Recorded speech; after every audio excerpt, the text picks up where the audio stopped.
We have here about a 30-minute excerpt from the Kebra Nagast, also known as The Glory of Kings, the story of Solomon and the Queen of Sheba. From ancient documents, the Kebra Nagast is considered to be a foundational document and true history of the kings and queens of Ethiopia from the 10th century BC all the way up to the 20th century in our time. This particular excerpt recalls the meeting of Solomon and Sheba in Jerusalem, Sheba having come to learn of Solomon's wisdom, and as the story goes, she went back to Ethiopia after 6 months with child.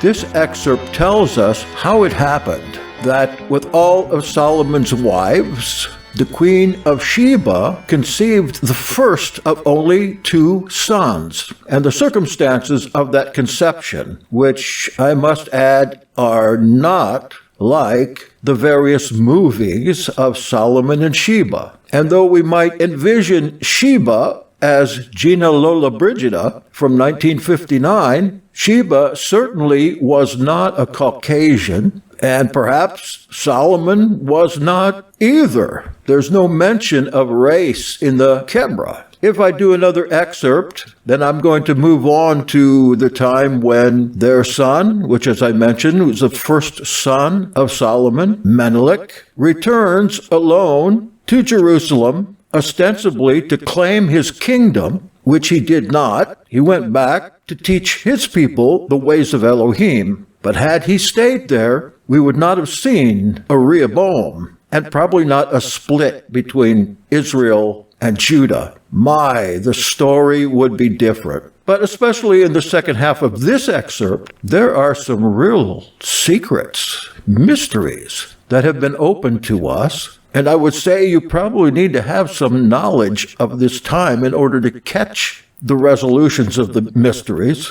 Maybe we could do a commentary on that sometime. The first audio in this series, I simply talked about the book itself, which seems to be disappearing from public domain PDFs. But I found one in the public domain, and if you would like to have a copy of this, for there's much more, especially to catch the intrigue that goes on through the second half of the Kebra, then you get a hold of me, surf2yahad.me, YAHAD.me.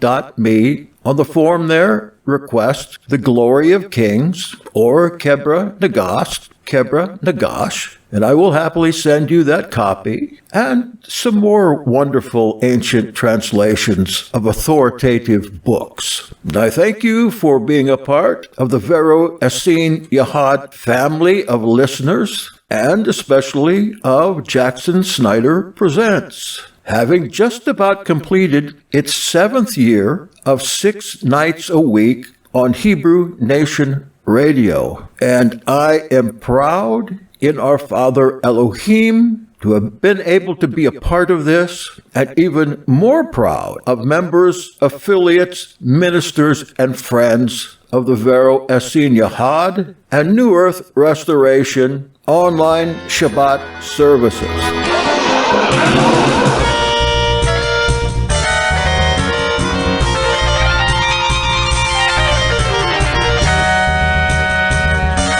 If you go through our recordings there on YouTube or wherever you're listening from, there are lots of them, so you'll find obscurities, many on the true identity of Paul, on so many topics, including the 364-day Enochian calendar. I can't even think of them all, but you're sure to find something there that's going to enlighten you, bring you greater knowledge, and hopefully bring you closer to our sovereign and master, Yeshua HaMashiach. So here is our first excerpt of the Kebra Nagast, The Glory of Kings.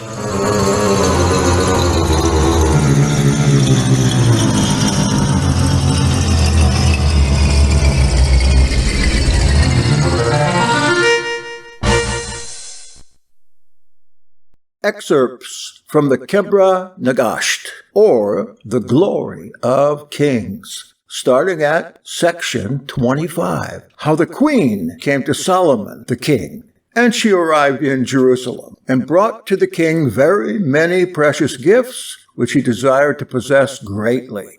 And he paid her great honor and rejoiced. And he gave her a habitation in the royal palace near him. And he sent her food, both for the morning and evening meal, each time 15 measures by the kori of fine ground white meal, cooked with oil and gravy and sauce in abundance, and 30 measures by the kori of crushed white meal, wherefrom bread for 350 people was made, with the necessary platters and trays, and 10 stalled oxen, and 5 bulls, and 50 sheep, without counting the kids, and deer, and gazelles, and fatted fowls, and a vessel of wine containing 60 garat measures, and 30 measures of old wine, and 25 singing men, and 25 singing women, and the finest honey and rich sweets, and some of the food that he himself ate, and some of the wine whereof he drank. And every day he arrayed her in 11 garments, which bewitched the eyes. And he visited her, and was gratified, and she visited him, and was gratified. And she saw his wisdom, and his just judgments, and his splendor, and his grace, and heard the eloquence of his speech. And she marveled in her heart, and was utterly astonished in her mind. And she recognized in her understanding, and perceived very clearly with her eyes, how admirable he was. And she wondered exceedingly because of what she saw and heard with him, how perfect he was in composure, and wise in understanding, and pleasant in graciousness, and commanding in stature. And she observed the subtlety of his voice, and the discreet utterances of his lips, and that he gave his commands with dignity, and that his replies were made quietly, and with fear of Elohim. And all these things she saw.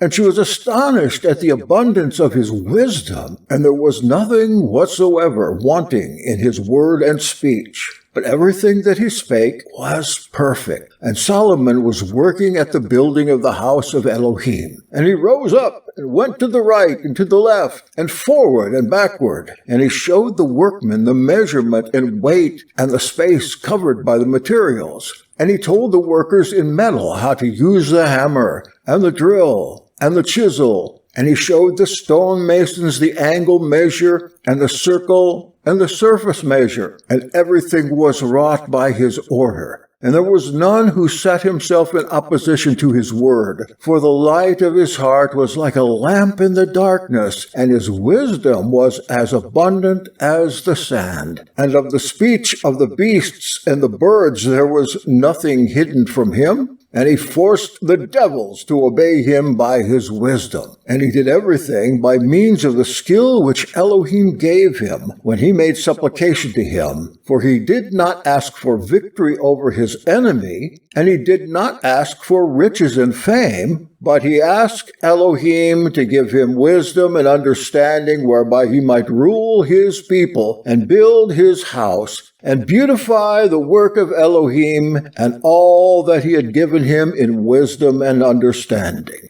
26. How the king held converse with the queen. And the queen Makeda spake unto King Solomon, saying, Blessed art thou, my lord, in that such wisdom and understanding have been given unto thee. For myself, I only wish that I could be as one of the least of thine handmaidens, so that I could wash thy feet, and hearken to thy wisdom, and apprehend thy understanding, and serve thy majesty, and enjoy thy wisdom.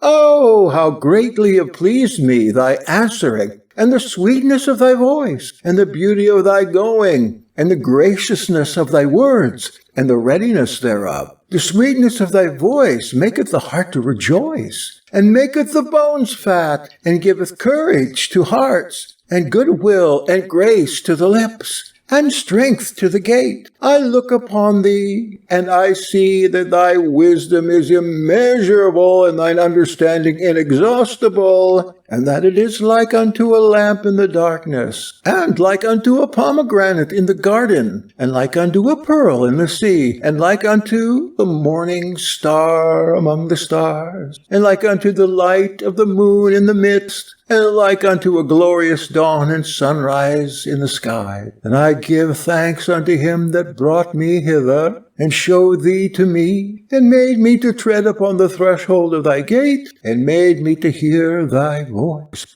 And King Solomon answered and said unto her, Wisdom and understanding spring from thee thyself. As for me, I only possess them in the measure in which the Elohim of Israel hath given them to me, because I asked and entreated them from him. And thou, though thou dost not know the Elohim of Israel, hast this wisdom which thou hast made to grow in thine heart. And it hath made thee come to see me, the vassal and slave of my Elohim, and the building of his sanctuary which I am establishing, and wherein I serve and move around about my lady, the tabernacle, and the Torah of Elohim of Israel, the holy and heavenly Zion. Now I am the slave of my Elohim, and I am not a free man. I do not serve according to my own will, but according to his will. And this speech of mine springeth not from myself, but I give utterance only to what he maketh me to utter. Whatsoever he commandeth me, that I do. Wheresoever he wisheth me to go thither, I go. Whatsoever he teacheth me, that I speak. That concerning with which he giveth me wisdom, I understand. For from being only dust he hath made me flesh, and from being only water he hath made me a solid man. And from my being only an ejected drop, which shot forth upon the ground, would have dried up on the surface of the earth, he hath fashioned me in his own likeness, and hath made me in his own image. Section 27, concerning the laborer.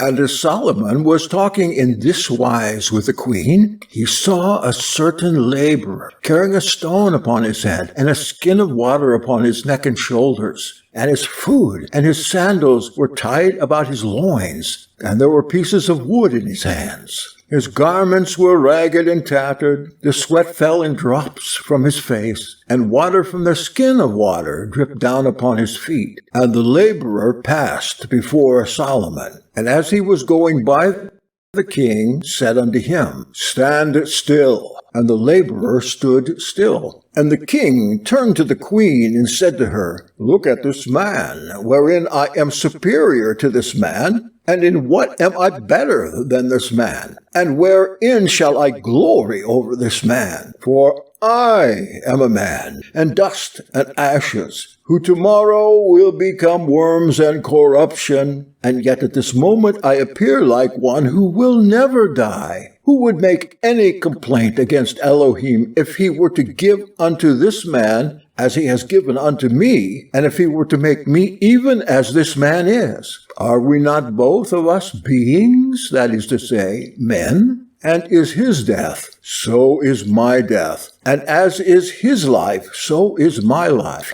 Yet this man is stronger to work than I am. For Elohim giveth power to those who are feeble, just as it pleaseth him to so do.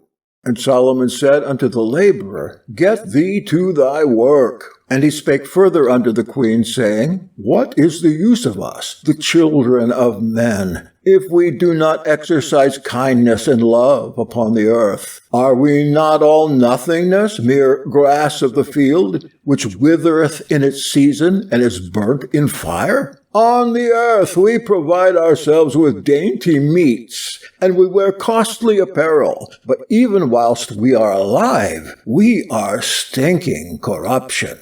We provide ourselves with sweet scents and delicate unguents, but even whilst we are alive, we are dead in sin and in transgressions. Being wise, we become fools through disobedience and deeds of iniquity. Being held in honor, we become contemptible through magic and sorcery and the worship of idols. Now the man who is being of honor, who was created in the image of Elohim, If he doeth that which is good, becometh like Elohim. But the man who is a thing of nothingness, if he committeth sin, becometh like unto the devil, the arrogant devil, who refused to obey the command of his Creator, and all the arrogant among men walk in his way, and they shall be judged with him. And Elohim loveth the lowly minded, and those who practice humility walk in his way, and they shall rejoice in his kingdom. Blessed is the man who knoweth wisdom, that is to say, compassion, and the fear of Elohim. And when the queen heard this, she said, How thy voice doth please me, and how greatly do thy words and the utterance of thy mouth delight me. Tell me now, who is it right for me to worship? We worship the Son according to our fathers, who have taught us to do so, because we say that the Son is the King of the gods. And there are others among our subjects who worship other things. Some worship stones, some worship wood, and some worship carved figures, and some worship images of gold and silver. And we worship the Son, for he cooketh our food, and moreover he illumineth the darkness, and removeth fear. We call him our King, and we call him our Creator. And we worship him as our God, for no man hath told us that besides him there is another God. But we have heard that there is with you, Israel, another Elohim, whom we do not know. And men have told us that he hath sent down to you from heaven a tabernacle, and hath given unto you a tablet of the ordering of the angels by the hand of Moshe the prophet. And also we have heard that he himself cometh down to you, and talketh to you, and informeth you concerning his ordinances and commandments. Just a note, the order of the angels in a tablet. That certainly is not the Torah. That has to be the book of Enoch, or at least parts of it. And do you remember that the book of Enoch is in the Ethiopian canon to this day? Section 28. How Solomon gave commandments to the queen. And the king answered and said unto her, Verily, it is right that men should worship Elohim, who created the universe, the heavens and the earth, the sea and the dry land, the sun and the moon, the stars and the brilliant bodies of the heavens, the trees and the stones, the beasts and the feathered fowl, the wild beasts and the crocodiles, the fish and the whales, the hippopotamuses and the water lizards, the lightnings and the crashes of thunder, the clouds and the thunders, and the good and the evil. It is meet that him alone should be worshipped, in fear and trembling, with joy and with gladness. For he is the master of the universe, the creator of angels and men, and it is he who killeth and maketh alive. It is he who inflicteth punishment and showeth compassion, who raiseth up from the ground him that is in misery, who exalteth the poor from the dust, who maketh to be sorrowful, and who to rejoice, who raiseth up and who bringeth down. No one can chide him, for he is the master of the universe, and there is no one who can say unto him, What hast thou done? And unto him it is meet that there should be praise and thanksgiving from angels and men. And as concerning what thou sayest, that he hath given unto you the tabernacle of the Torah, verily, there hath been given unto us the tabernacle of the Elohim of Israel, which was created before all creation by his glorious counsel. And he hath made to come down to us his commandments, done into writing, so that we may know his decree and the judgment that he hath ordained in the mountain of his holiness. And the queen said, From this moment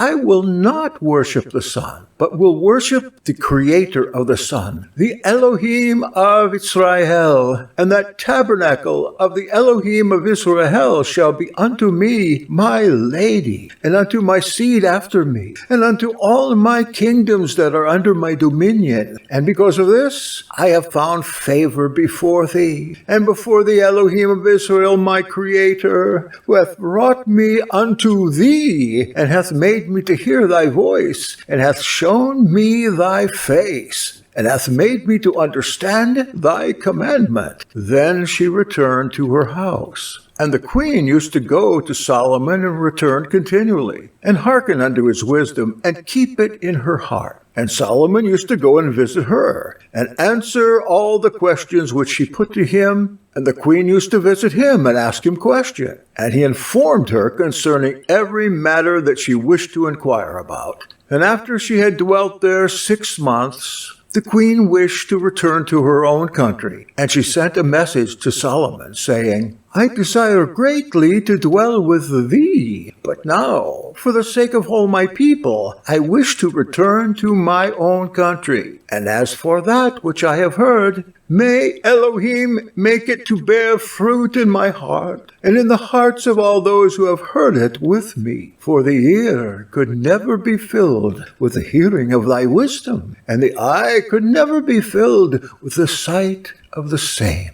Now it was not only the queen who came to hear the wisdom of Solomon, but very many used to come from cities and countries, both from near and from far. For in those days there was no one found to be like unto him for wisdom, and it was not only human beings who came to him, but the wild animals and the birds used to come to him and hearken unto his voice and hold converse with him. And then they returned to their own countries, and every one of them was astonished at his wisdom and marveled at what he had seen and heard. And when the queen sent her message to Solomon, saying that she was about to depart to her own country, he pondered in his heart and said, A woman of such splendid beauty hath come to me from the ends of the earth. What do I know? Will Elohim give me seed in her? Now, as it is said in the book of Kings, Solomon the king was a lover of women, and he married wives of the Hebrews, and the Egyptians, and the Canaanites, and the Edomites, and the Moabites, and from Reph, and from Quergue, and Damascus, and Shrest, and women who were reported to be beautiful. And he had 400 queens and 600 concubines. Now, this that he did was not for the sake of fornication, but as a result of the wise intent that Elohim had given unto him, and his remembering what Elohim had said to Avraham, I will make thy seed like the stars of heaven for number, and like the sand of the sea. And Solomon said in his heart, What do I know? Peradventure Elohim will give me men children from each one of these women. Therefore, when he did thus, he acted wisely, saying, My children shall inherit the cities of the enemy, and shall destroy those who worship idols. Now, those early peoples lived under the law of the flesh, for the favor of the Ruach HaKodesh had not been given unto them. And to those who lived after Messiah, it was given to live with one woman under the law of marriage. And the apostles laid down for them an ordinance, saying, All those who have received his flesh and his blood are brethren. Their mother is the church, and their father is God. And they cry out with Christ, whom they have received, saying, Our Father who art in heaven. And as concerning Solomon, no law had been laid down for him in respect of women, and no blame can be imputed to him in respect of marrying many wives. But for those who believe, the Torah and the commands have been given that they shall not marry many wives, even as Paul saith, Those who marry many wives seek their own punishment. You may contact us at Jackson Snyder Presents at this email address, veroyahad@gmail.com. That is veroyahad@gmail.com. And let me remind you, you are listening to Jackson Snyder Presents with your host tonight, Bogdan G. Schruumkoff. Thank you for listening. We'll be right back.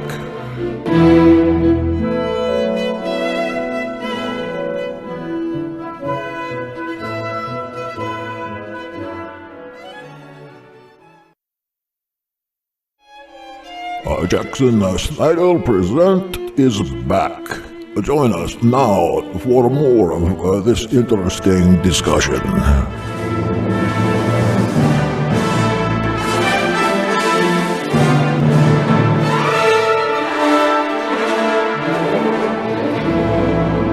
He who marrieth one wife hath no sin, and the Torah restrained us from the sister-in-law in respect of the bearing of children. The apostles speak concerning it in the book of Counsels. Section 29, concerning the 318 patriarchs. Now we ordain even as did they. We know well that the apostles who were before us spake. We, the 318, have maintained and laid down the orthodox faith, our Master, Yeshua, Messiah, being with us. And he hath directed us what we should teach and how we should fashion the faith. The narrative of Solomon and the Queen of Sheba continues for the second time. And King Solomon sent a message unto the queen, saying, Now that thou hast come here, why wilt thou go away without seeing the administration of the kingdom, and how the meals for the chosen ones of the kingdom are eaten after the manner of righteousness, and how the people are driven away after the manner of sinners? From the sight of it thou wouldst acquire wisdom. Follow me now, and seat thyself in my splendor in the tent, and I will complete thy instructions, and thou shalt learn the administration of my kingdom, for thou hast loved wisdom, and she shall dwell with thee until thine end and forever. Now a prophecy maketh itself apparent in this speech. And the queen sent a second message, saying, From being a fool I have become wise by following thy wisdom. And from being a thing rejected by the Elohim of Israel, I have become a chosen woman, because of this faith which is in my heart. And henceforth I will worship no other God. And as concerning that which thou sayest, that thou wishest to increase in me wisdom and honor, I will come according to thy desire.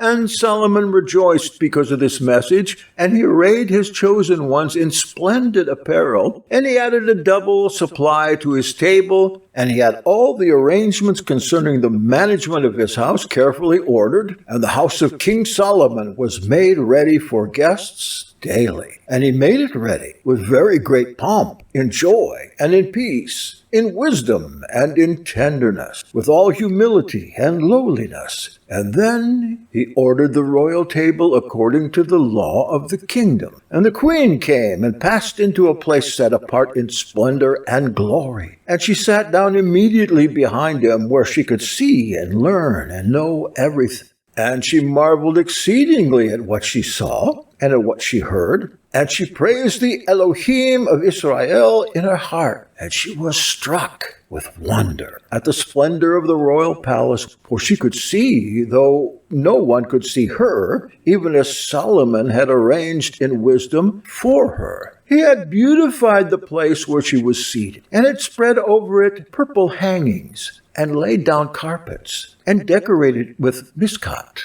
and marble and precious stones. And he burnt aromatic powders, and sprinkled oil of myrrh and cassia all about, and scattered frankincense and costly incense in all direction. And when they brought her into this abode, the odor thereof was very pleasing to her. And even before she ate the dainty meats therein, she was satisfied with the smell of them. And with wise intent Solomon sent to her meats which would make her thirsty, and drinks that were mingled with vinegar, and fish and dishes made with pepper. And this he did, and he gave them to the queen to eat. And the royal meal had come to an end 3 times and 7 times. And the administrators and the counselors and the young men and the servants had departed. And the king rose up and went to the queen. And he said to her, for now they were alone together, take thou thine ease for love's sake until daybreak. And she said unto him, swear to me by thy Elohim, the Elohim of Israel, that thou wilt not take me by force. For if I, who according to the law of men am a maiden, be seduced, I should travel on my journey back in sorrow and affliction and tribulation.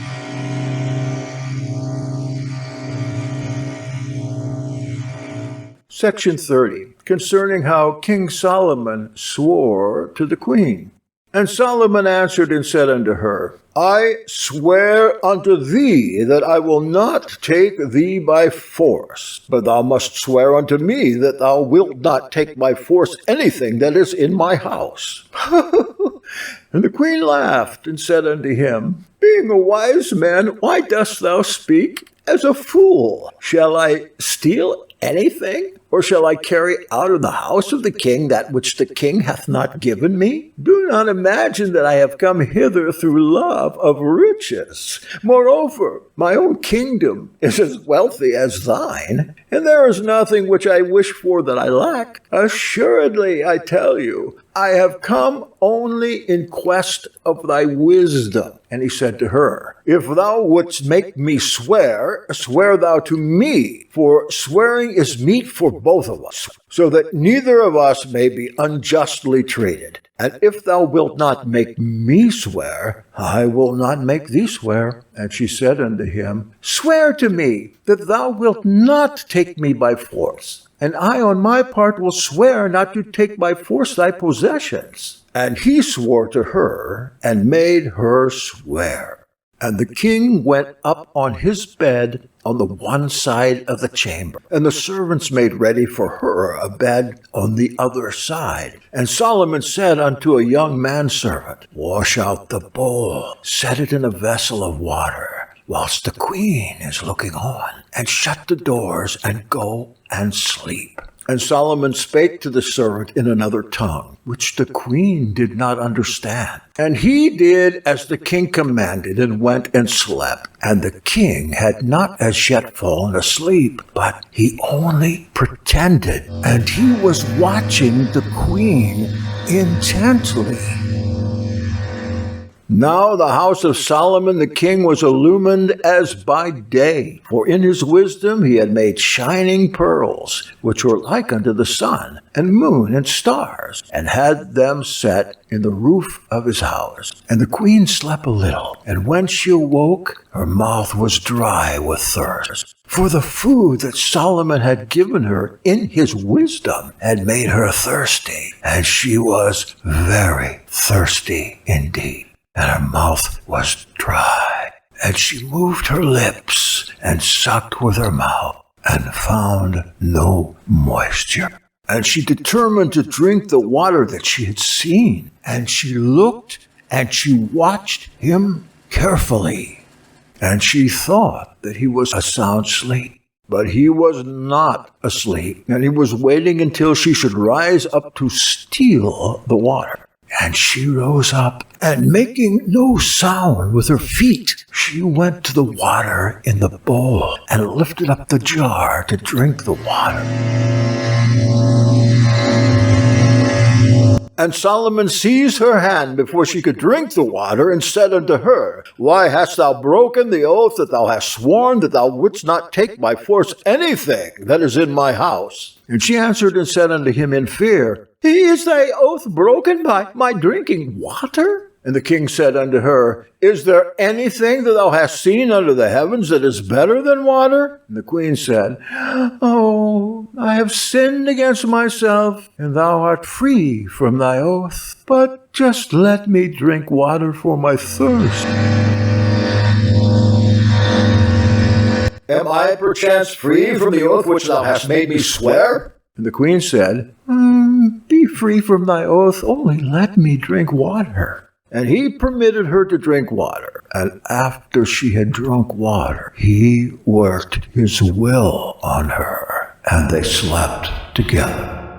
And after he slept, there appeared unto King Solomon in a dream a brilliant sun, and it came down from heaven, and shed exceedingly great splendor over Israel. And when it had tarried there for a time, it suddenly withdrew itself, and it flew away to the country of Ethiopia. And it shone there with exceedingly great brightness forever, for it wanted to dwell there. And the king said, I waited to see if it would come back to Israel, but it did not return. And again, while I waited, a light rose up in the heavens, and a sun came down from them in the country of Yehudah, and it sent forth light, which was very much stronger than before. And Israel, because of the flame of that sun, entreated that sun evilly, and would not walk in the light thereof. And that sun paid no heed to Israel, and the Israelites hated him, and it became impossible that peace should exist between them and the sun. And they lifted up their hands against him with staves and knives, and they wished to extinguish that sun, and they cast darkness upon the whole world with earthquake and thick darkness. And they imagined that that sun would never more rise upon them.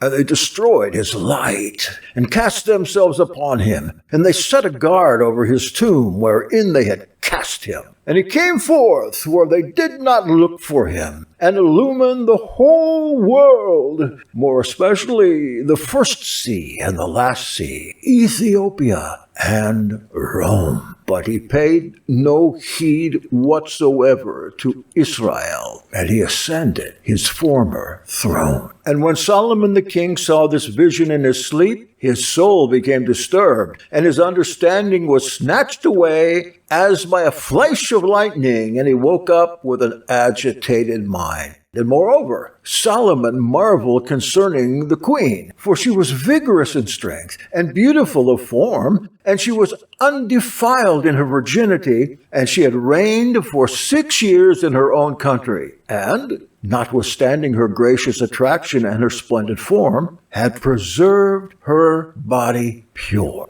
And the queen said unto Solomon, Dismiss me, let me depart for my own country. And he went into his house, and gave unto her whatsoever she wished for, of splendid things and riches, and beautiful apparel, which bewitched the eyes, and everything on which great store was set in the country of Ethiopia, and camels, and wagons, 6,000 in number, which were laden with beautiful things of the most desirable kind, and wagons wherein loads were carried over the desert, and a vessel wherein one could travel over the sea, and a vessel wherein one could traverse the air, the one which Solomon had made by the wisdom that Elohim had given him. Section 31, concerning the sign which Solomon gave the queen. And the queen rejoiced, and she went forth in order to depart, and the king set her on her way with great pomp and ceremony. And Solomon took her aside, so that they might be alone together. And he took off the ring that was upon his little finger, and he gave it to the queen, and said unto her, Take this, so that thou mayest not forget me. And if it happen that I obtain seed from thee, this ring shall be unto it a sign. And if it be a man-child, he shall come to me, and the peace of Elohim be with thee. Whilst I was sleeping with thee, I saw many visions in a dream. And it seemed as if a sun had risen upon Israel, but it snatched itself away and flew off and lighted on the country of Ethiopia. Peradventure that country shall be blessed through thee. Elohim knoweth, and as for thee, observe what I have told thee, so that thou mayest worship Elohim with all thy heart, and perform his will. For he punisheth those who are arrogant, and he showeth compassion upon those who are humble. And he removeth the thrones of the mighty, and he maketh to be honored those who are needy. For death and life are from him, and riches and poverty are bestowed by his will. For everything is his, and none can oppose his command, and all his judgments in the heavens, or in the earth, or in the sea, or in the abyss. And may Elohim be with thee. Shalom, shalom. And they separated from each other. The end of this excerpt. If I do any more, I'll probably jump 15 years in the future when Menelik, the eldest son of Solomon, comes to Israel to survey his kingdom.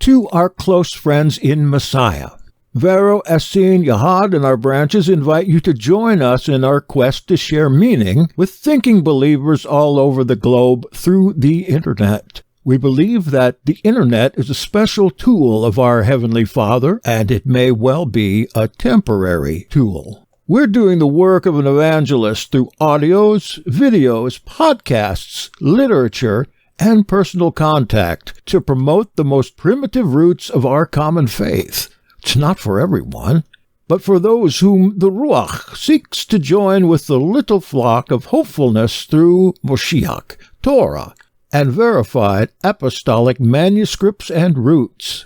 Yes, for a tiny flock, our Father has blessed us with a staggering number of inquiries into these roots, and we're doing our best to honor Father by fulfilling each one for the last 20 years. We understand that if we're going to keep on, we need more people dedicated to the way to complete our common ministry for the future. And we have been moved to invite you to step into the water with us and do the common work of an evangelist. There's much more to tell you about membership, but there is enough information to get you started recorded on our webpage at this link, joinyahad.org, joinyahad.org. Surf on over. If you feel called to what you read there, or what you've heard in our various venues and witnesses, you'll also find on that page a link to our primary membership form. We hope you'll take a few minutes to read that page,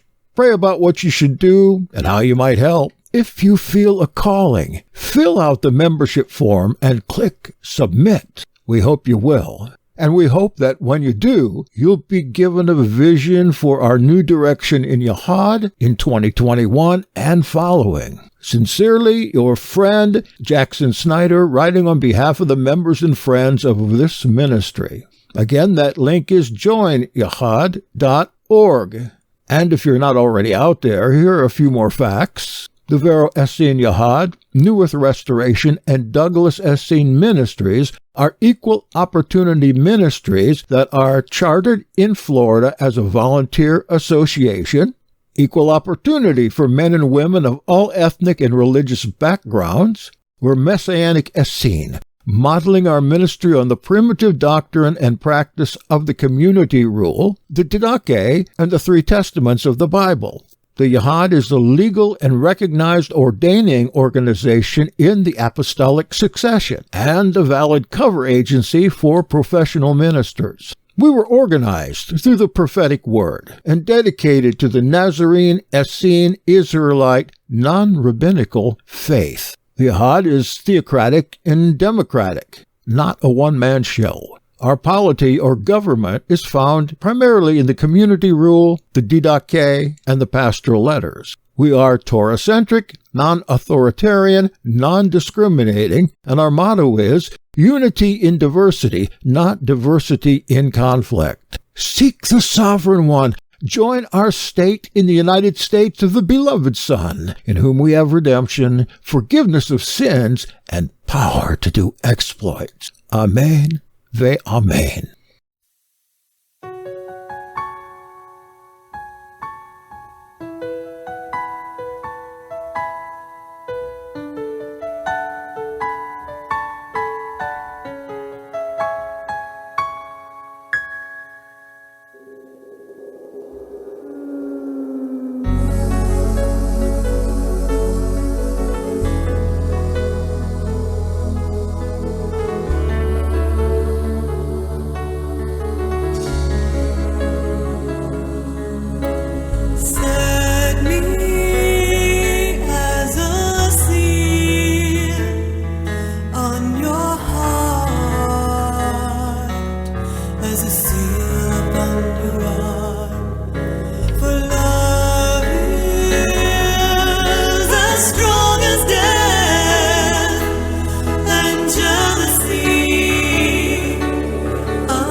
This is your host. Thank you for listening. I hope you have enjoyed our variety show, Jackson Snyder Presents. This is a presentation of the Vero Essene Yahad in Vero Beach, Florida. If you would like more information about today's broadcast, email Jackson at HebrewNation.net or visit HebrewNationOnline.com. Until we meet again, may Yahweh keep you safe and close to home.